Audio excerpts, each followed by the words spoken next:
কিভাবে সাফল্য অর্জন করবেন। আমি একটা পয়েন্ট আজকে উল্লেখ করে এই পয়েন্ট থেকে আলোচনা গুটিয়ে নিব ইনশাআল্লাহ। আমি জাস্ট একটা পয়েন্ট বলছি আপনাকে, সব কথা একদিনে বলা সম্ভব না। আল্লাহ রাব্বুল আলামিন বলেন কদ আফলাহা মান যাক্কাহা, সে ব্যক্তি সফল হয়ে গেছে যে ব্যক্তি তার আত্মাকে পরিশুদ্ধ করতে পেরেছে। ওয়া কদ খাবা মান দাসাহা, যে ব্যক্তি আত্মাকে পরিশুদ্ধ করতে পারে নাই সে ব্যক্তি ধ্বংস হয়ে গেছে। কিভাবে পরিশুদ্ধ করবেন? তিনটা হাদিস আপনাকে আগে শোনাই। এক, আল্লাহ রাব্বুল আলামিনের হাবিব মুহাম্মদ সাল্লাল্লাহু আলাইহি ওয়াসাল্লাম দরুদ পড়েন, বলেন সাল্লাল্লাহু আলাইহি ওয়াসাল্লাম। তিনি বলছেন যে আল্লাহর এমন কিছু বান্দা আছে যারা জান্নাতে প্রবেশ করবে যাদের অন্তরটা হবে পাখির মতো নরম। কার মতো? পাখির মতো। একটা হাদিস শুনলেন। 2 নম্বর হাদিস, আল্লাহর রাসূল সাল্লাল্লাহু আলাইহি ওয়াসাল্লাম বলছেন শহীদদের আত্মা যখন আল্লাহর কাছে পৌঁছায়, আল্লাহ রাব্বুল আলামিন সেই আত্মাগুলোকে সবুজ রঙের কিছু পাখির মধ্যে প্রদান করেন এবং সেই পাখিগুলো আরশের নিচে লণ্ঠন আছে এখানে বসে থাকে এবং তারা জান্নাতের যে কোনো জায়গায় যায়, ঘুরে খাবার খায়, আবার ফিরে আসে। আল্লাহ পাক তাদেরকে বলেন যে তোমরা কি চাও, তোমরা কি চাও? শহীদরা কিচ্ছু বলতে পারে না। কি চাইবো? আল্লাহ এত নিয়ামত দিয়েছেন, কি চাইবো? যখন আল্লাহ বারংবার প্রশ্ন করতে থাকেন তোমরা কি আর কিছু চাও, তোমরা কি আর কিছু চাও, তোমরা কি আর কিছু চাও, তখন শহীদরা শেষে বুঝে যে আমাদের কিছু না কিছু তো বলতে হবে এখন। তখন তারা বলে হে আল্লাহ, আমরা আরো একবার পৃথিবীতে যেতে চাই এবং তোমার পথে জীবন দিয়ে আবার ফিরে আসতে চাই। আল্লাহ পাক বলেন এই সুযোগ তো আর নেই, অতএব তোমাদের আর কিছু চাওয়ার নেই, তোমরা এখানেই থাকো। আরেকটা হাদিস শোনেন, রাসূলুল্লাহ সাল্লাল্লাহু আলাইহি ওয়াসাল্লাম বলেছেন, এই হাদিসটা ওমর রাদিয়াল্লাহু আনহু থেকেও এসেছে, যে তোমরা যদি, হে মানব জাতি বা হে মুসলিমরা, তোমরা যদি আল্লাহর কুল করতে, ভরসা করার মতোই ভরসা করতে, আল্লাহ পাক তোমাদেরকে পাখিদেরকে যেমন করে রিজিক দেন তোমাদেরকে ঠিক সেইভাবে রিজিক দিতেন। তোমরা কি লক্ষ্য করো না যে পাখিরা খালি পেটে বের হয়ে যায় বাসা থেকে সকালবেলা এবং সন্ধ্যাবেলা ভরা পেটে বাসায় ঢোকে? আপনাকে যে 3টা হাদিস শোনালাম, এই 3টা হাদিসে একটা শব্দ হচ্ছে কমন। শব্দটা কি বলেন? পাখি। পাখি কি? পাখি। আল্লাহ রাব্বুল আলামিন পাখিদের কাছ থেকে আমাদেরকে শিখতে বলছেন এবং বলছেন যে পাখিদের মনটা হয় খুব নরম, খুব সফট এবং তারা আল্লাহর প্রতি তাওয়াক্কুল করে পূর্ণ মাত্রায়। তারা সকালবেলা ভোরবেলা বের হয়ে যায় এবং সন্ধ্যাবেলা বাসায় ফেরে, খালি পেটে বের হয়, ভরা পেটে বাসায় ফেরে। এবং আল্লাহ পাক সবচেয়ে সম্মানিত মৌত যেটা শহীদের মৌত, সেই শহীদদের আত্মাকে আল্লাহ পাক পাখির রূপ দিবেন। তাহলে পাখিটার বিষয়ে একটা ফোকাস করার দরকার আছে না? আচ্ছা, এখানে আসেন। পাখির মন হচ্ছে নরম, মানে পাখির মনটা তাসকিয়া, আত্মশুদ্ধিতে পরিপূর্ণ। কদ আফলাহা মান যাক্কাহা, সে ব্যক্তি সফল হলো যার হৃদয়টা পবিত্র, নিষ্পাপ, নিষ্কলুষিত হলো, সে ব্যক্তি সফল হবে ইনশাআল্লাহ। একটা কাজ এখানে খেয়াল করেন, পাখিরা সকালবেলা ভোরবেলা বের হয় আর সন্ধ্যাবেলা বাসায় ফেরে। এখনকার মুসলিমদেরকে দেখবেন দুপুরবেলা ওঠে, রাত 3টায় ঘুমায়। কথা কি বুঝেন নাই?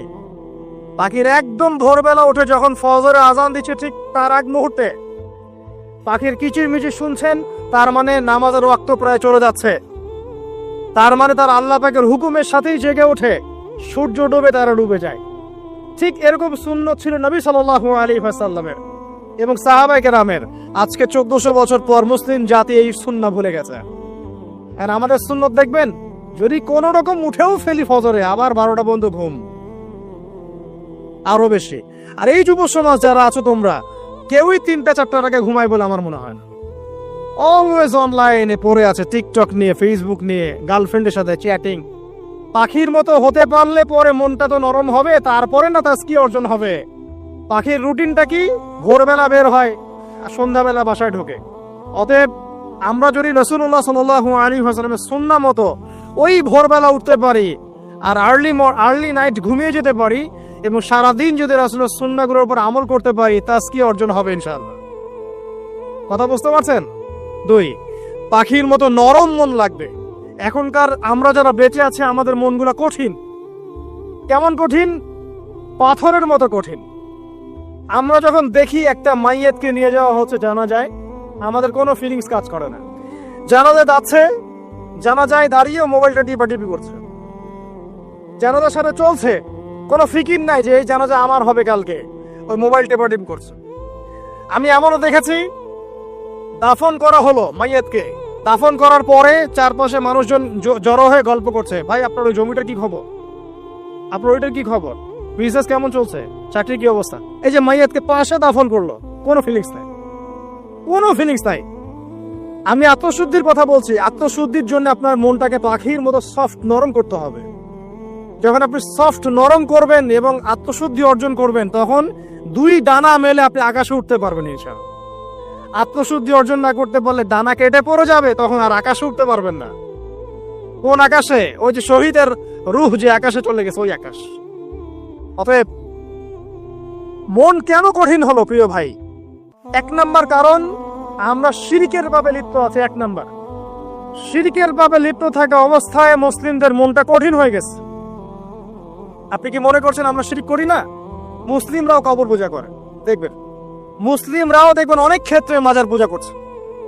আমি বলিনি যে অলিয়া উলিয়ার মাজার জিয়ারত করা যাবে না, আমি কথা বলছি না, কিন্তু আপনি মৃত মানুষের কাছে আপনার ভালো মন্দ চাইতে পারেন না। কথা বুঝতে পারেন নাই? আমরা অবশ্যই অলিয়া উলিয়াদের কবর জিয়ারত করব, এটা আপনাকে মৃত্যুর কথা স্মরণ করাবে। তাদের একটা রব আছে যেটাকে আমরা প্রভাব বলি, এটা আপনার মধ্যে আসবে। আমরা অবশ্যই জিয়ারত করব, জিয়ারত করতে বলেছেন নবী সাল্লাল্লাহু আলাইহি ওয়াসাল্লাম, কারণ এটা আপনাকে পরকালের কথা কি করবে? স্মরণ করাবে। ওমরা করতে যান, আল্লাহ পাক সবাইকে তৌফিক দান করুন ওমরা হজ করার এবং বড় হজ করার, আমি দোয়া করি। ওখানে সবচেয়ে সেরা যে দৃশ্যগুলো দেখা যায় তার মধ্যে একটা রাসূলুল্লাহ সাল্লাল্লাহু আলাইহি ওয়াসাল্লামের রওজা। ওখানে গেলে চোখের পানি ঝরে না এমন কোনো মুসলিম নাই, আছে? নাই। আরেকটা সবচেয়ে মন নরম করা একটা দৃশ্য হচ্ছে জান্নাতুল বাকি, যেটা আমরা বাকিউল গারকাত বলি, যেখানে আপনি দেখবেন সাহাবায়ে কেরাম রাদিয়াল্লাহু আনহুমের কবর, যতদূর চোখ যায় তাদের কবর, কবরের কোনো মাজার নাই, সেখানে কোনো তাওয়াফ হচ্ছে না কবরকে কেন্দ্র করে, সেখানে কবরে কেউ ফুল চড়াচ্ছে না, একটা ছোট্ট পাথর দেখা যায়, এখানে কিছু না।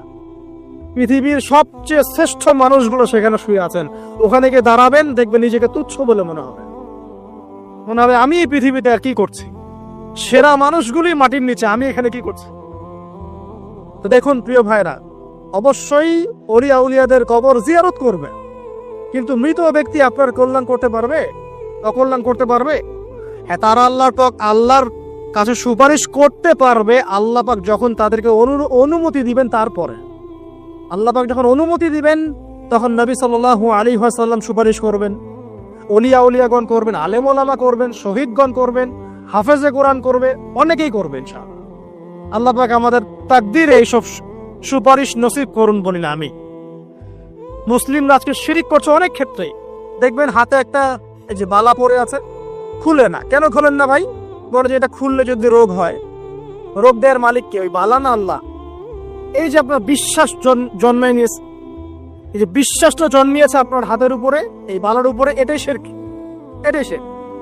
যদি আপনি বিশ্বাস করেন যে এটা হাতে থাকলে আপনি সুস্থ থাকবেন, হাত থেকে খুলে পড়ে গেলে আপনি আর বাঁচবেন না, এই যে কল্যাণ অকল্যাণের মালিক আপনি কাকে করলেন? ওই বালাকে করেছেন, আল্লাহকে করেন নাই। এখানে শিরক হয়ে গেছে, খুবই সূক্ষ্ম শিরক।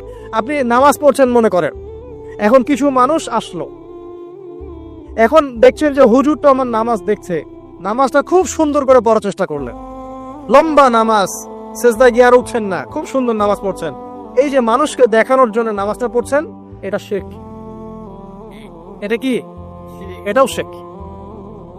এই যে গণক বসে আছে রাস্তার পাশে, দেখবেন টিয়া পাখি নিয়ে, তারপরে যে কাগজ নিয়ে, আসেন ভাই ভাগ্য পরীক্ষা করে দেই। আরে ভাই, তুমি যদি মানুষের ভাগ্যই পরীক্ষা করতে পারবা, তো তুমি রাস্তার পাশে কেন? তোমার ভাগ্য কেউ পরীক্ষা করেনি কখনো? এতটুকু কমন সেন্স আমাদের নাই। ও যদি আমার ভালো মন্দ করতে পারে বা ভবিষ্যৎ বলতে পারে, তাহলে ও রাস্তার পাশে বসে আছে কিছু? ওর তো প্রাইম মিনিস্টার হওয়ার কথা, এখন ওর তো ইলেকশন করার কথা। তো দেখেন, এই যে ওখানে গিয়ে আমরা কি করি, ভাই আমার হাতটা দেখে দেন, ভাই আমার অতীত বলে দেন, ভবিষ্যৎ বলে দেন, এবং এগুলো দিন দিন বাড়ছে। কিন্তু এই রাশিফল, কবিরাজি, গণকি এগুলো দিন দিন বাড়ছে। এবং আমি লক্ষ্য করছি দিন দিন আরেকটা জিনিসও বাড়ছে, সেটা হলো জাদুবিদ্যার চর্চা করা। এবং গ্রামে গঞ্জে কুফুরি বাড়ছে না? কুফুরি করা, তাবিজ করা, বিচ্ছেদ করা, স্বামী স্ত্রীর বিচ্ছেদ করা, মেয়েকে বশ করা, সন্তানকে বশ করা, বাড়ছে না? সবই শিরক, এগুলো সবই কুফুরি। এগুলো মুসলিমরা করছে না। মুসলিমরা এসব শিরকে লিপ্ত আছে বলেই তো অন্তর কঠিন হয়ে গেছে। ফাকাসাত কুলুবুহুম, তাদের অন্তর কঠিন হয়ে গেছে। তো একটা হাদিস বলে এখানে খালি নবী সাল্লাল্লাহু আলাইহি ওয়াসাল্লাম বলছেন, যদি কেউ কোনো গণকের কাছে যায়, গিয়ে বলে দেখেন তো আমার হাতটা একটু, ও কিন্তু বিশ্বাস করে না যে এ ভবিষ্যৎ বলতে পারে, খালি এমনি বলেছে একটু দেখেন তো, বলার সাথে সাথেই 40 দিনের নামাজ কবুল হবে না। আর যদি তার বলা কথায় বিশ্বাস করে যে হ্যাঁ তোমার ভবিষ্যৎ খুব ভালো, তুমি চাকরি পাবা, এটা করবা সেটা করবা, এবং সে বিশ্বাস করলো হ্যাঁ এটাই হবে, তখন নবী সাল্লাল্লাহু আলাইহি ওয়াসাল্লাম বলছেন সে যেন আল্লাহর পক্ষ থেকে যা নাজিল হয়েছে, মানে এই যে কোরআনুল কারীম, এই কোরআনকে যেন সে অস্বীকার করলো, মানে কুফরি করলো। এগুলো আমরা করছি না ভাই? অনেক কিছু করছে। আমরা স্তম্ভের পূজা করছি, অনেক মুসলিম আগুনের পূজা করছে। আগুন জ্বালিয়েছেন, মাথা নত করছেন কেন? আগুনের সামনে আপনি মাথা নত করবেন কেন? আপনি একটা স্তম্ভের সামনে, গাছের সামনে দাঁড়িয়ে মাথা নত করে ধ্যান করবেন কেন? আপনি মেডিটেশন করছেন কি জন্য? আপনাকে নামাজ দেয়া হয় নাই? 5 ওয়াক্ত নামাজ দেয়া হয় নাই? নামাজ হচ্ছে বড় মেডিটেশন কিছু আছে নাকি? আপনি ধ্যান করছেন কি জন্য? অনেক মুসলিম তো জিনের উপাসনা করছে, জানেন? অনেক মুসলিম জিনকে তাবে করার চেষ্টা করছে। আর জিন বলে একটা জাতি আছে, এটা সত্য। এরকম প্রতিটা ক্ষেত্রে শিরক আছে। শিরক কথায় আছে, কাজে আছে, বিশ্বাসে আছে। দেখবেন মুসলিমরাই আল্লাহ ছাড়া অন্য কারো কাছে দোয়া করছে, মুসলিমরা নজর মানত করছে অন্য জায়গায়, আল্লাহর জন্য নজর মানত করছে না, অন্য কাউকে সন্তুষ্ট করার জন্য করছে। সন্তান হয় না, সন্তান হয় না, এখন কি হবে? সন্তান হয় না তো অমুকের কাছে যাও, সেখানে গিয়ে বকরি জবাই দাও, সন্তান হবে। সুবহানাল্লাহ। তো এই পদ্ধতি ইব্রাহিম আলাইহিস সালামের জানা ছিল না? যে শেষ বয়সে তিনি বলছেন রব্বি হাবলি মিনাস সালিহিন। আপনি দোয়া করতে পারেন না? সন্তান হবে না কেন? আল্লাহ পাক তাকদিরে লিখে রাখলেন, অবশ্যই হবে। আর আল্লাহ পাক তাকদিরে না লিখলে কিভাবে হবে? তাকদিরে যে ব্যক্তি বিশ্বাস করে না, সে ব্যক্তি হতাশ হয়। যা কিছু হচ্ছে আমাদের জীবনে সবই তাকদির, এর বাইরে একটা মানুষও যেতে পারবে না। প্রিয় ভাইরা, কথায়, কাজে এবং চিন্তায় আমরা অনেক শিরিক করছি। শিরিকের কারণে আমাদের অন্তর কঠিন হয়ে গেছে। আরো কেন কঠিন হচ্ছে? বেদাত। আমল করছেন, নবীর সুন্নত মারার জায়গায় অন্য কিছু আপনি করছেন। এমন এমন কিছু আমল করছেন যেগুলোর সাথে রাসূলের সুন্নতের কোনো সম্পর্ক নাই এবং সাহাবীদের সুন্নতেরও কোনো সম্পর্ক নেই। এই ক্ষেত্রে গিয়ে আপনি বেদাত করছেন, বেদাত করে অন্তর কঠিন হয়ে যাচ্ছে। অন্তর কঠিন হওয়ার একটা বড় কারণ হচ্ছে হারাম রিজিক। যখন আপনি হারাম রিজিকে যাচ্ছেন, সুদ, ঘুষ, আপনার দুর্নীতি, আপনার এই যে অন্যের সম্পদ আত্মসাৎ হয়ে যাচ্ছে। আমি কি বুঝাতে পারছি না? হারাম রিজিক যখন আপনার শরীরে ঢুকছে, অন্তরটা শক্ত হয়ে যাচ্ছে। একটা হাদিস যথেষ্ট। আল্লাহ রাসূল বলেছেন ইন্নাল্লাহা তাইয়্যিব লা ইকবালু ইল্লা তাইয়্যিব। আল্লাহ পাক পবিত্র সত্তা, তিনি পবিত্র ছাড়া কবুল করেন না। আপনি 10টা হজ করে আসেন, চুরির টাকা দিয়ে, ডাকাতির টাকা দিয়ে, আত্মসাতের টাকা দিয়ে, দুর্নীতির টাকা দিয়ে, যদি কবুল হয় তাহলে কোরআন সুন্নাহ মিথ্যা হয়ে যাবে। নাউযুবিল্লাহ। কথা কি বুঝতে পারছেন না? আল্লাহ রাব্বুল আলামিন বলছেন আল্লাহ পাক পবিত্র ছাড়া কবুল করেন না। হারাম রিজিক দিয়ে ইবাদত কবুল হয় না। আমরা ওই যে রংপুর অঞ্চলে একবার ওই যে হারাগাছ একটা অঞ্চল আছে না, সেখানে গিয়েছিলাম। সেখানে মাশাআল্লাহ আবার বিড়ির অনেক ফ্যাক্টরি আছে। কিসের?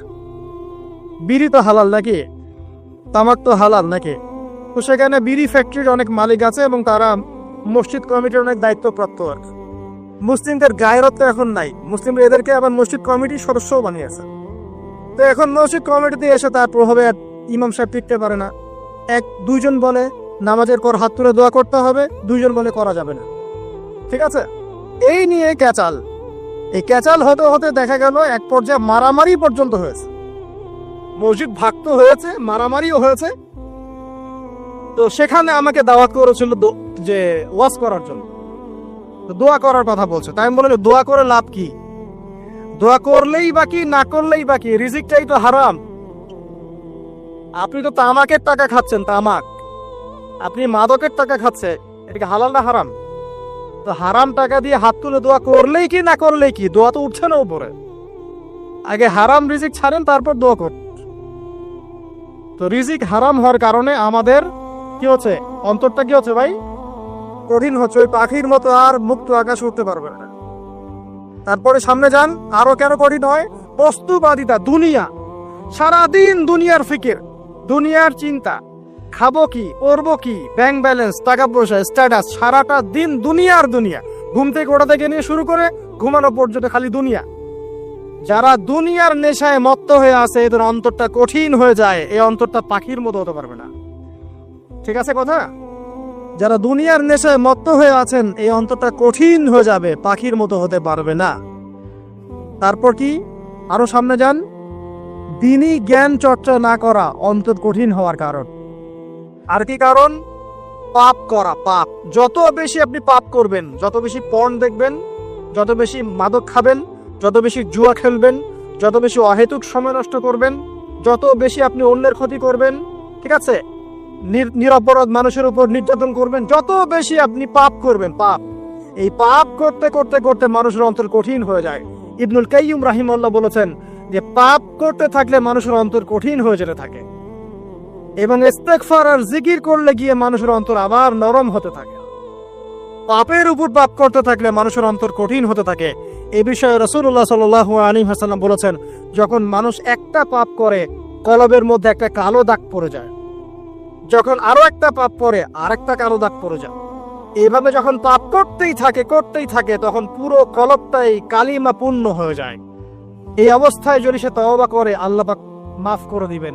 যদি এই অবস্থায় তার মৃত্যু হয়ে যায়, তার আত্মাটা থেকে দুর্গন্ধ বের হতে থাকে, যে আত্মাটা কবজ করতে পর্যন্ত মালাকুল মউত মানে ঘৃণা পোষণ করে। কথা কি বুঝতে পারছেন? যখন অন্তর পাপ করতে করতে কলুষিত হয়ে যাবে, ওয়াকাদ খাবা মান দাসসাহা, যখন পাপ করতে করতে অন্তর কলুষিত হয়ে যাবে, তখন আপনার এই মালাকুল মউত পর্যন্ত ওই আত্মাটাকে বের করার সময় ঘৃণা করবে, দুর্গন্ধযুক্ত। আল্লাহ পাক আমাদেরকে পাপ থেকে বাঁচিয়ে রাখুন। আমিন।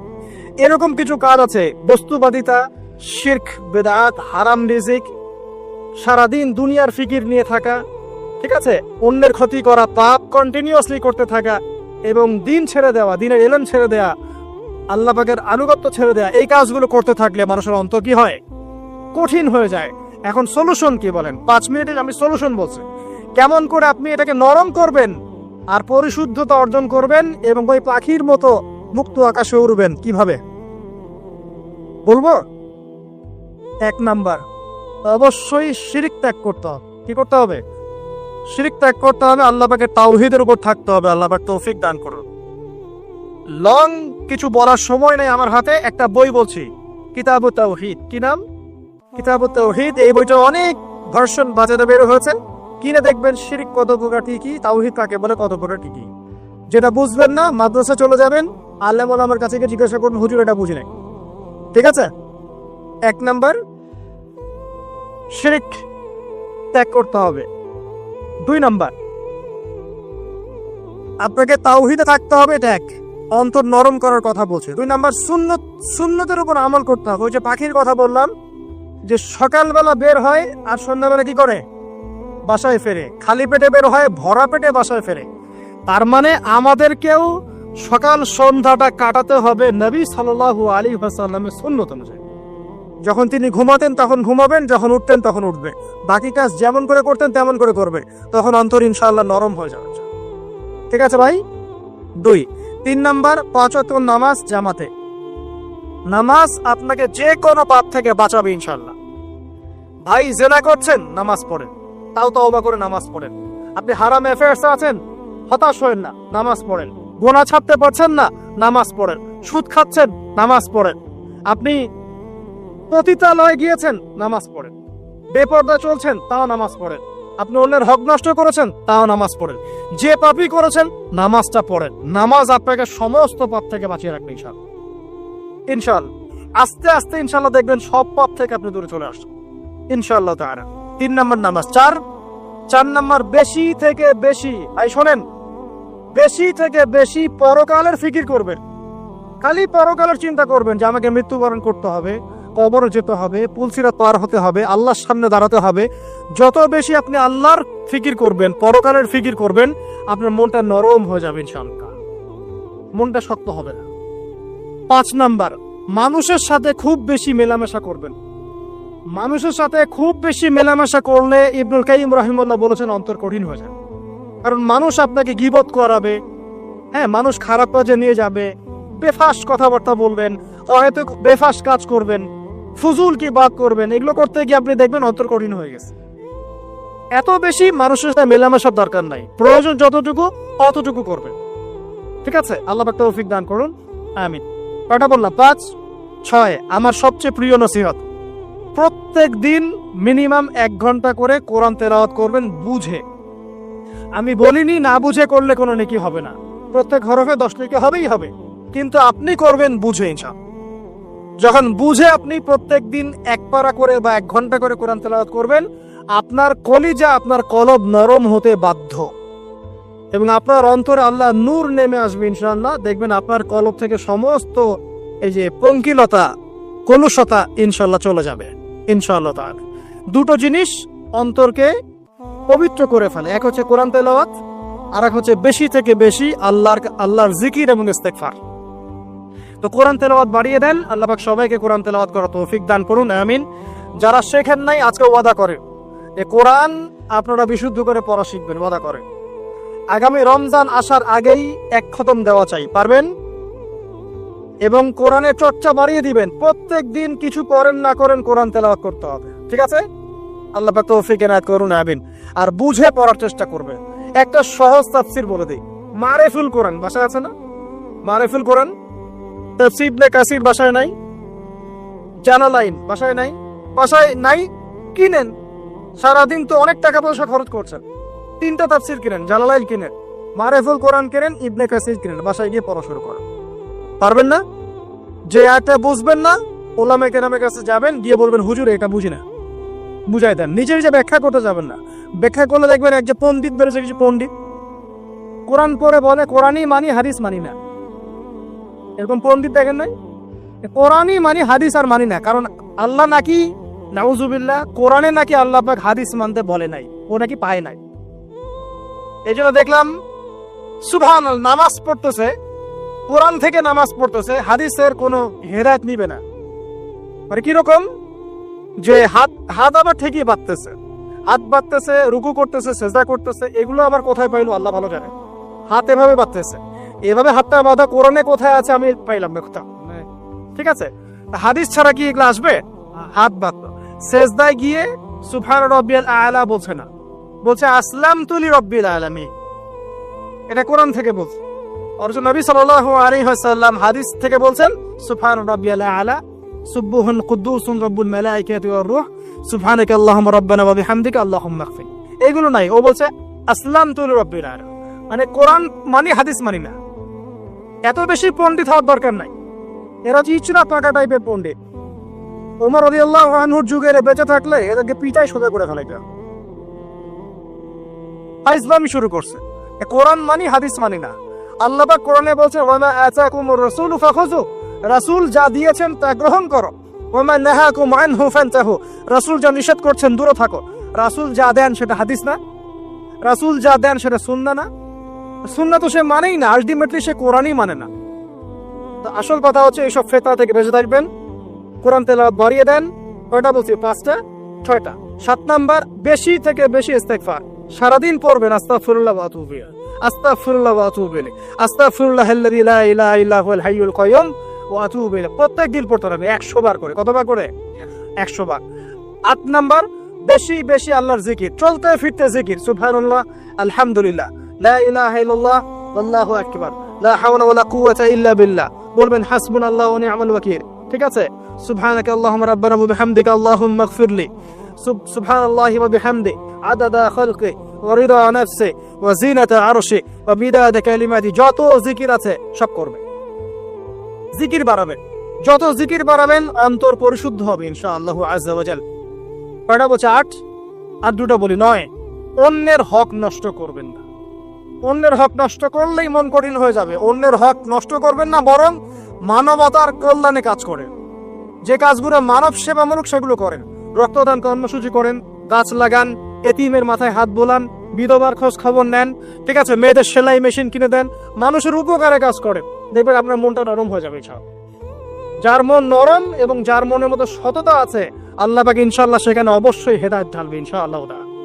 আর 10 নম্বর সবচেয়ে শেষ হচ্ছে যে কবর জিয়ারত করবেন বেশি বেশি করে, এবং নিজের মৌতের কথা স্মরণ করে আল্লাহর কাছে বেশি বেশি দোয়া করবেন। কি দোয়া করবেন? ইয়া মুকাল্লিবাল কুলুব সাব্বিত কলবি আলা দীনিক, ইয়া মুসাররিফাল কুলুব সাররিফ কুলুবানা আলা তাআতিক। এই দোয়াগুলো করবেন ইনশাআল্লাহ। এবং কবর জিয়ারত করবেন সপ্তাহে সপ্তাহে, পারলে 2 দিন 3 দিন পর পর কবরস্থানে যাবেন। ইনশাআল্লাহ দেখবেন আপনার মন নরম হবে ইনশাআল্লাহ আযজা ওয়া জাল। এখনকার সভ্যতায় এসে কবরস্থানকে সমাজ থেকে দূরে সরিয়ে দিয়েছে, অথচ আগে মুসলিমদের কবরস্থান ছিল মসজিদের পাশে। 5 ওয়াক্ত নামাজ পড়তো, কবর জিয়ারত করে বাসায় যেত। 5 ওয়াক্ত নামাজ পড়তে আসতো, কবরকে দেখতো, পরকালে করা স্মরণ হতো। এখন কবরস্থান ওই যে দূরে, সারা জীবনে একবার যায় কিনা সন্দেহ আছে। এই 10টা কাজ যদি আপনারা করতে পারেন ইনশাআল্লাহ তাআলা, আমাদের কলবটা ইনশাআল্লাহ নরম হবে, আত্মশুদ্ধি অর্জিত হবে। আর এগুলোর পাশাপাশি অবশ্যই আল্লাহওয়ালা আত্মশুদ্ধিওয়ালা মানুষের সোহবতে গিয়ে থাকবে। আল্লাহওয়ালা আত্মশুদ্ধিওয়ালা মানুষের সোহবতে গিয়ে থাকলে তাদেরকে দেখেই দেখবেন মনটা নরম হয়ে যাবে ইনশাআল্লাহ। ইলমি পরিবেশে থাকেন, দিনী পরিবেশে থাকেন, আমর বিল মারুফ নাহি আনিল মুনকারে কাজ করেন। 3 দিন 7 দিন 40 দিন যতদিন পারেন আল্লাহর পথে সময় লাগান। আমি এটাকে আপনার আত্মশুদ্ধির জন্য বলছি, এটা একমাত্র পদ্ধতি আত্মশুদ্ধির, এটা বলছি না। এখানে গেলে আপনি ইনশাআল্লাহ আপনার ইসলাহ এবং সংশোধনের জন্য কাজ করতে পারবেন। আল্লাহ রাব্বুল আলামিন আমাদের সবার কলবগুলোকে পরিচ্ছন্ন করুন।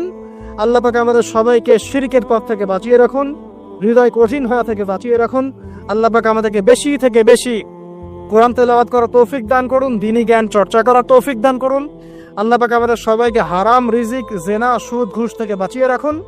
আল্লাহ পাক আমাদেরকে পরকালীন চেতনায় এই দুনিয়ার জীবন কাটানো তৌফিক এনায়েত করুন, আমিন। আমার সাথে আবার তওবা করেন যে সারা জীবন সুদ খাবো না ইনশাআল্লাহ। নবী সাল্লাল্লাহু আলাইহি ওয়াসাল্লাম 4 শ্রেণীর মানুষকে অভিশাপ করেছেন। 1 শ্রেণী যে সুদ খায়, 2 নাম্বার যে দেয়, 3 নাম্বার যে সাক্ষী থাকে, 4 নাম্বার যে লিখে রাখে। এখন আপনি বলেন, এই পুরো মনিটারি সিস্টেমের মধ্যে এই 4 শ্রেণীর মানুষ আছে না? কোনো না কোনো ভাবে আমরা এর সাথে সম্পৃক্ত নই কি? সম্পৃক্ত। অতএব আল্লাহর এই বাণীকে যদি ভয় করেন, কোন বাণী? আল্লাহ পাক বলছেন, ইয়া আইয়ুহাল্লাযীনা আমানু, হে মুমিনগণ, ইত্তাকুল্লাহ, তোমরা আল্লাহকে ভয় করো। ওয়া যারু মা বাকিয়া মিনার রিবা ইন কুনতুম মুমিনিন, তোমরা সুদের অবশিষ্ট অংশগুলো ছেড়ে দাও যদি প্রকৃতপক্ষে তোমরা মুমিন হয়ে থাকো। ওয়া ইল্লাম তাফআলু, তোমরা যদি সুদ না ছাড়ো, আল্লাহর হুঁশিয়ারি শোনেন, যদি তোমরা সুদ না ছাড়ো, ফাযানু বিহারবিন মিনাল্লাহি ওয়া রাসূলিহি, আর আল্লাহ এবং তার রাসূলের সাথে যুদ্ধের ঘোষণা শুনে রাখ। আল্লাহ এবং তার রাসূলের বিপক্ষে যুদ্ধ করে কেউ জান্নাতে যাবে? কেউ কবরের আযাব থেকে বাঁচতে পারবে? কেউ হাউজে কাউসারের পানি পাবে? আল্লাহ এবং তার রাসূলের সাথে যুদ্ধ করে কেউ টিকতে পারবে? আপনার কি তাই মনে হয়? যদি মনে হয় তাহলে দিব্যি সুদ খান, কোনো সমস্যা নাই। আর যদি মনে হয় যে আল্লাহ এবং তার রাসূলের সাথে যুদ্ধ করে আমি পার পাবো না, আল্লাহ এবং তার রাসূলের বিরুদ্ধাচরণ করে আমার কবর টিকবে না, কারণ আমি একটা কথা বারবার বলি আপনাদেরকে, যে আল্লাহ ছাড়া আমাদের আপন বলতে কেউ আছে? একা এসেছেন পৃথিবীতে, একাই যেতে হবে। আপনার খ্যাতি, আপনার অর্থনৈতিক খ্যাতি, অর্থের প্রতিপত্তি, আপনার ক্ষমতার দাপট, আপনার ধর্মীয় দাপট, কোনো কিছুই, ফ্যান ফলোয়ার্স, কেউ আপনার সাথে কবরে যাবে না। মনে করেন আমি আসছি, আপনারা সবাই স্লোগান দিচ্ছেন, কথার কথা, আপনারা আমাকে ভালোবাসেন, বা একজন পলিটিশিয়ান আসছে, আপনারা সবাই স্লোগান দিচ্ছেন, ভালোবাসেন তাকে। দিন শেষে ওই পলিটিশিয়ান একাই কবরে যাবে, দিন শেষে আপনিও একাই কবরে যাবেন, আমিও একাই কবরে যাব। আলটিমেটলি কি হলো? দুনিয়া এবং আখেরাতে আল্লাহ ছাড়া প্রকৃত বন্ধু আমাদের কেউ নাই, প্রকৃত মওলা কেউ নাই। সেই আল্লাহ এবং তার রাসূলের বিরুদ্ধাচরণ করে কেউ তার সাথে যুদ্ধ করে কবরে পার পাবে, এমনটা ভাবা বোকামি নয় কি? আল্লাহ পাক আমাদেরকে বোঝার তৌফিক দান করুন। এটা সেই যুগ যে যুগে মানুষ আল্লাহর হারামগুলোকে হালাল করে নিচ্ছে। মাদক দ্রব্য হালাল না হারাম? এখন দেখবেন মেজরিটি সংখ্যক মানুষ মাদক দ্রব্যের সাথে সংশ্লিষ্ট হয়ে গেছে, স্পেশালি বর্ডার এলাকা যেগুলো আছে বাংলাদেশের, সেই বর্ডার এলাকাগুলোতে দিব্যি রমরম ব্যবসা চলছে, মাদকের দিব্যি ব্যবসা চলছে। এবং যারা মাদক খাচ্ছে এরা মুসলিম, তারা হয়তো এই হাদিস জানে না, আল্লাহ পাক ওদের কানের মধ্যে আমার এই হাদিসটা যেন পৌঁছে দেন। আমির নবী সাল্লাল্লাহু আলাইহি ওয়াসাল্লাম বলেছেন, আমি মেরাজের রাতে যখন গিয়েছি তখন এক শ্রেণীর মানুষকে দেখেছি, ওদেরকে শাস্তি দেয়া হচ্ছে। কি শাস্তি? জাহান্নামীদের রক্ত এবং পুঁজ ওদেরকে খেতে দেয়া হচ্ছে। জিবরাইল আলাইহিস সালামকে জিজ্ঞাসা করা হলো যে এরা কারা? তিনি বললেন, এরা আপনার উম্মতের সেই সব ব্যক্তি যারা মাদক দ্রব্য সেবন করত। আল্লাহ রাব্বুল আলামিন তার হাবিবের মাধ্যমে জানিয়েছেন, যখন কোন মুসলিম মাদক সেবন করে বা কোনো ব্যক্তি মাদক সেবন করে তখন 40 দিন তার নামাজ কবুল হয় না। এরপর যদি সে তওবা করে তাহলে আল্লাহ পাক তার তওবা কবুল করবেন ইনশাআল্লাহ। যদি সে আবারও মাদক খায়, তওবা করার পর আবার 40 দিন তার নামাজ কবুল হবে না। যদি সে আবার তওবা করে, আল্লাহ পাক আবার তাকে মাফ করে দিবেন। যদি সে আবারও মাদক খায়, আবার 40 দিন তার নামাজ কবুল হবে না। তারপর যদি আবার তওবা করে, আবার আল্লাহ তাকে মাফ করে দিবে। এরপরেও যদি সে আবার মাদক দ্রব্য সেবন করে, নবী সাল্লাল্লাহু আলাইহি ওয়াসাল্লাম বলছেন, তাকে আল্লাহ রাব্বুল আলামিন পরকালে মৃত্যুর পরে তিনাতুল খাবাল পান করাবেন। তিনাতুল খাবাল। জিজ্ঞাসা করা হল, ইয়া রাসূলুল্লাহ, তিনাতুল খাবাল কি জিনিস? নবী সাল্লাল্লাহু আলাইহি ওয়াসাল্লাম উত্তর দিচ্ছেন, এটা হচ্ছে জাহান্নামীদের রক্ত, মাংস, এগুলো পুড়ে পচে যে রসটা বের হবে, এটা হচ্ছে তিনাতুল খাবাল। একটা বিষয় শোনেন, কি কারণে আপনি সেখানে যাচ্ছেন? হতাশা, হতাশা, অথবা সঙ্গদোষ, অথবা পারিবারিক চাপ, অথবা যে গার্লফ্রেন্ড ছেড়ে চলে গেছে, এই তো বিষয়গুলো। কি কারণে মানুষ মাদকের কাছে যায়? কেন যায়? কারণটা কি? আমরা যখন ফিলোসফি পড়তাম তখন একটা তত্ত্ব পড়ানো হয়েছে আমাদেরকে।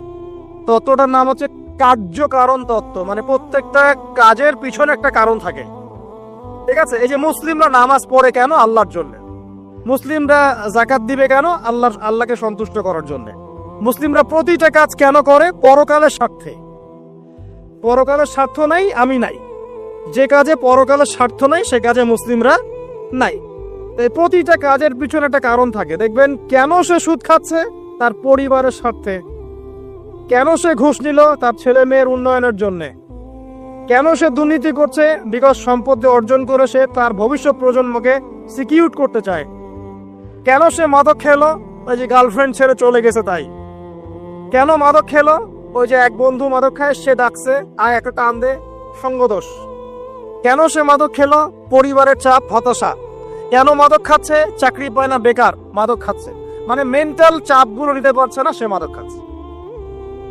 সবচেয়ে বেশি মানসিক চাপ কাদের উপর আসে জানেন? 1 নম্বর নবীগণের উপরে, 2 নম্বর আল্লাহর সৎ বান্দাদের উপরে, তারপর যার ঈমান যত উঁচু তার উপর মানসিক চাপ তত বেশি আসে।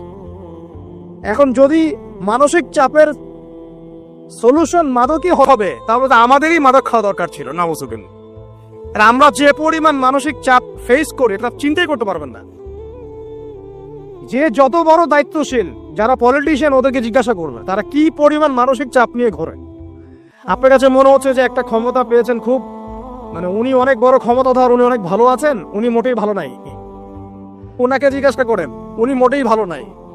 এই মানুষের যে পেরেশানি, যে চাপ, এগুলো নিতে নিতে তার স্ট্রোক হয়ে যাচ্ছে, হার্ট স্ট্রোক হচ্ছে, ডায়াবেটিস হচ্ছে, হাই ব্লাড প্রেশার, ইসিজি করো, দেখবেন। এ কারণে মানসিক চাপটা রিলিজ করতে হবে, তাই তো? এই মানসিক চাপ রিলিজ করতে গেলে মাদকই সলিউশন নয়। সলিউশনটা কি? এই যে আমার হাতে এখানে আছে একটা কোরআন। মানসিক চাপ থেকে আপনাকে মুক্তি দিবে আল কোরআনুল কারীম, আর কিচ্ছু না। আরেকটা বিষয় কোরআনের সাথে, সেটা হলো প্রথমে বলেছি 5 ওয়াক্ত নামাজ। আপনি ওযু করে সুন্দর করে 5 ওয়াক্ত নামাজ জামাতে পড়বেন, ডেইলি 1 ঘন্টা করে কোরআন তেলাওয়াত করবেন, সময় পেলে একটু হাদিস পড়বেন, 2-4 টাকা দান সদকা করবেন, ভালো কাজের সাথে থাকবেন, অন্যায় কাজে যাবেন না, ইসলামকে এগিয়ে নেওয়ার জন্য আমর বিল মারুফ নাহি আনিল মুনকারের কাজ করবেন। আপনার চেয়ে সুখী কোনো মানুষ পৃথিবীতে নাই। আপনাকে আমি দেখাচ্ছি, সূরা কাহফ খুলে দেখেন।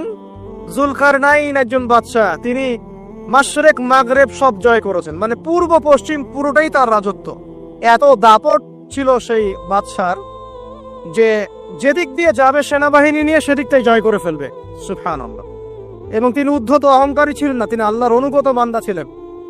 একটা কওমের মধ্যে গেলেন, সেই কওমটা ছিল পাহাড়ের মাঝখানে, দুই পাহাড়ের মাঝখানে।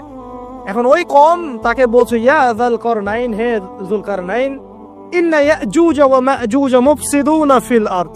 ভালো করে বোঝেন, হে যুলকারনাইন, নিশ্চয়ই ইয়াজুজ আর মাজুজ এই দুই শ্রেণীর মাখলুক, তারা পৃথিবীতে ফাসাদ সৃষ্টি করে বেড়াচ্ছে। কি করছে?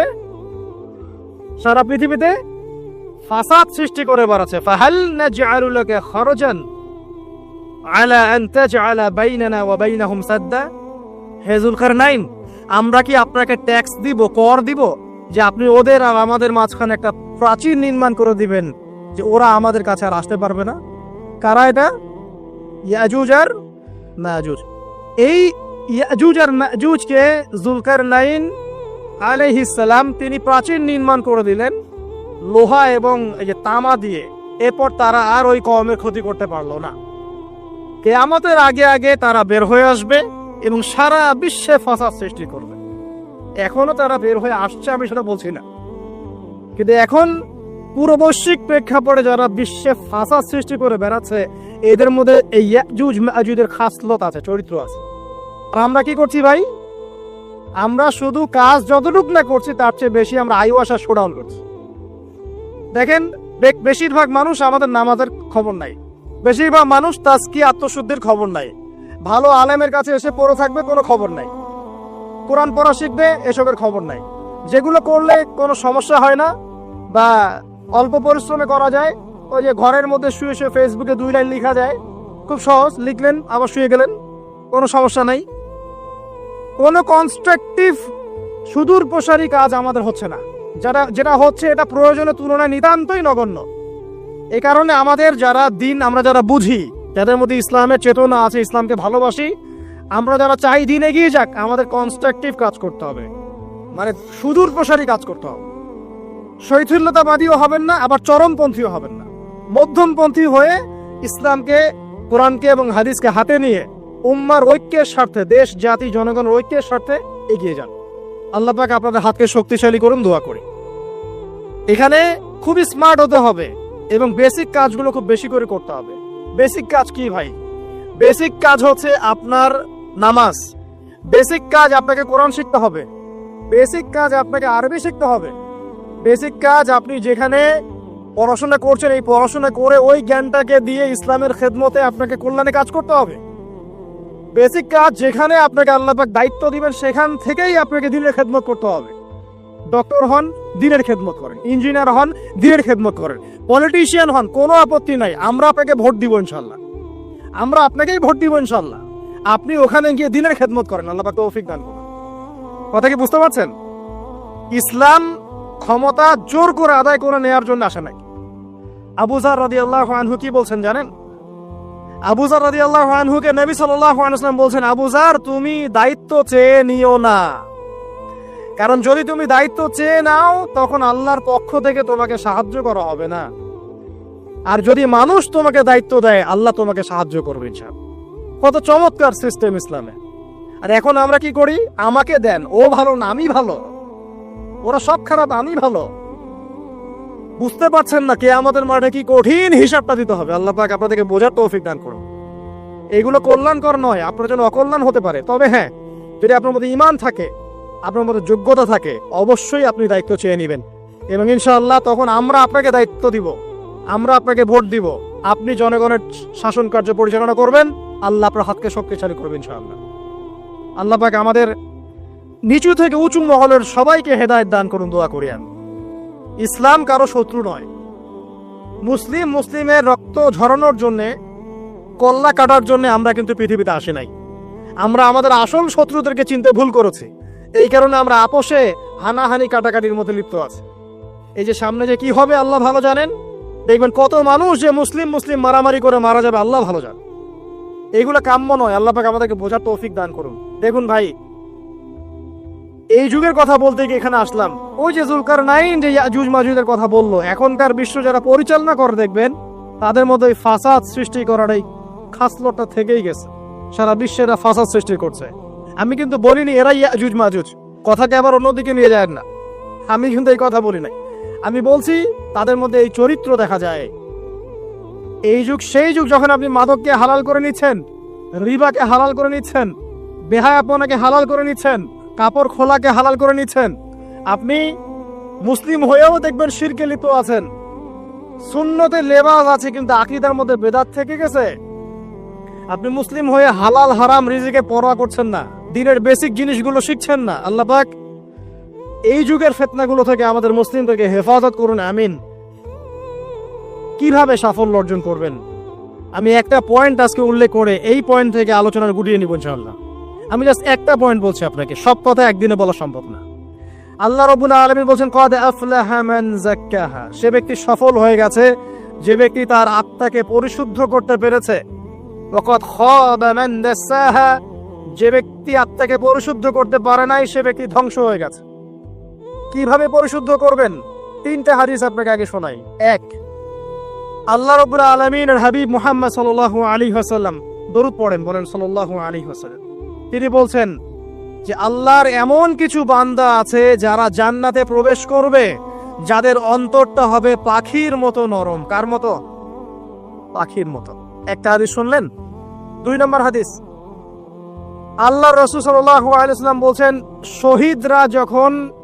শহীদদের আত্মা যখন আল্লাহর কাছে পৌঁছায়, আল্লাহ রাব্বুল আলামিন সেই আত্মাগুলোকে সবুজ রঙের কিছু পাখির মধ্যে প্রদান করেন এবং সেই পাখিগুলো আরশের নিচে লণ্ঠন আছে, এখানে বসে থাকে এবং তারা জান্নাতের যে কোনো জায়গায় যায়, ঘুরে খাবার খায়, আবার ফিরে আসে। আল্লাহ পাক তাদেরকে বলেন যে তোমরা কি চাও, তোমরা কি চাও? শহীদরা কিচ্ছু বলতে পারে না, কি চাইবো, আল্লাহ এত নিয়ামত দিয়েছেন, কি চাইবো?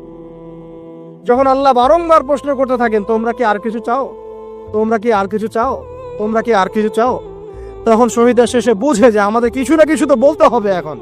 তখন তারা বলে হে আল্লাহ, আমরা আরো একবার পৃথিবীতে যেতে চাই এবং তোমার পথে জীবন দিয়ে আবার ফিরে আসতে চাই। আল্লাহ পাক বলেন এই সুযোগ তো আর নেই, অতএব তোমাদের আর কিছু চাওয়ার নেই, তোমরা এখানেই থাকো। আরেকটা হাদিস শোনেন, রাসূলুল্লাহ সাল্লাল্লাহু আলাইহি ওয়াসাল্লাম বলেছেন, এই হাদিসটা ওমর রাদিয়াল্লাহু আনহু থেকে এসেছে, যে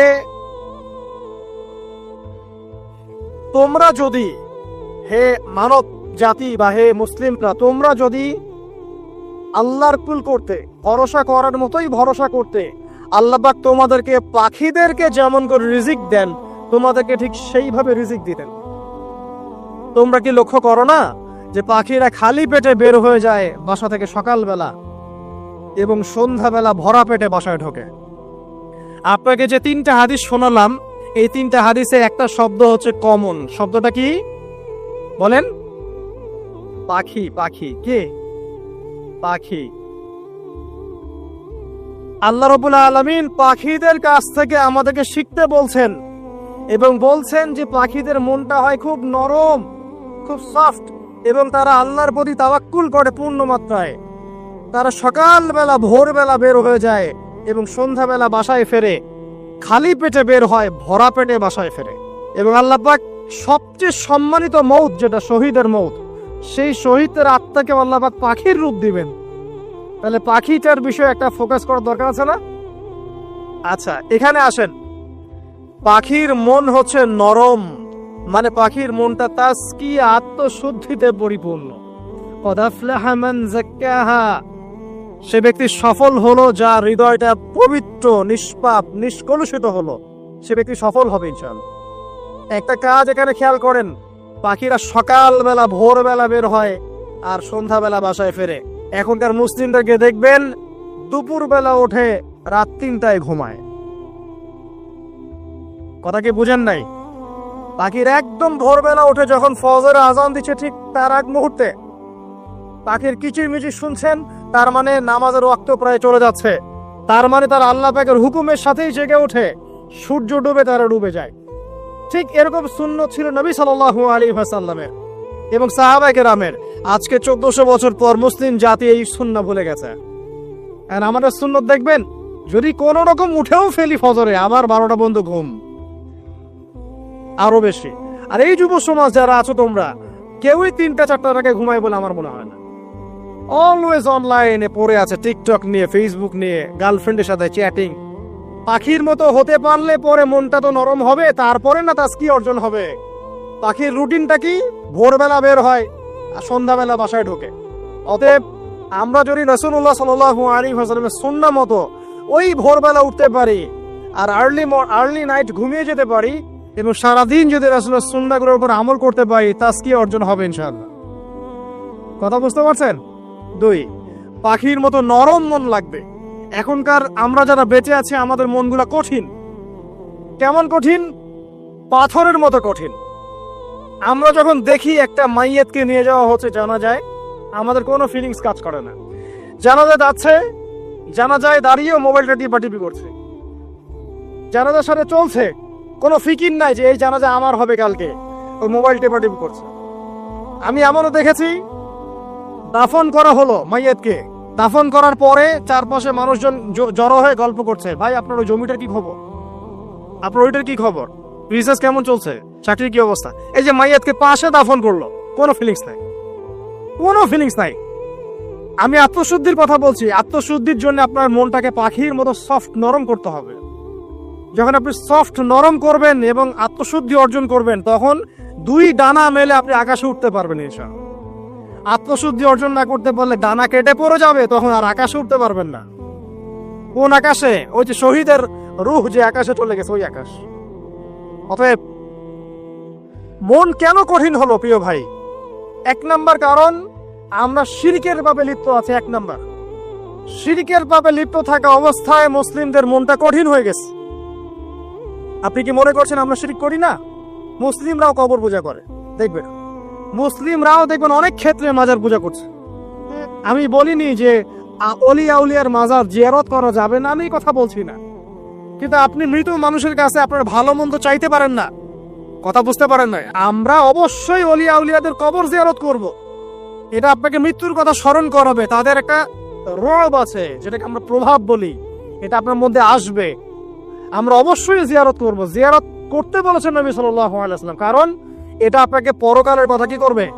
স্মরণ করাবে। ওমরা করতে